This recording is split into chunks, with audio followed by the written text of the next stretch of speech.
everybody, it's Greg. It's going to be one more video here on the 6333 Sunflower Field Conditioner. So one thing John did, we did have those bolts inside there that were kind of notorious for breaking when they first got it. He called the manufacturer. They changed them from a 3/8 bolt to like a 3/4 inch bolt, and that was per the manufacturer's instructions to do that just because they were breaking real easy. As we said, guys, the discs are in fantastic condition. The nice thing about this one, you can bring that up and down as you need to. You got the basket rollers behind it. And then John also changed the teeth on the spring tooth here. Changed the teeth every 2 seasons. This one's only got 1 season on these. As you can see, guys, tires, everything, hoses, cylinders, absolutely great condition.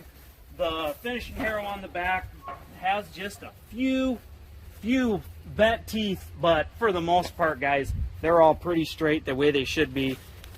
You're not going to find used tillage equipment in this good of condition.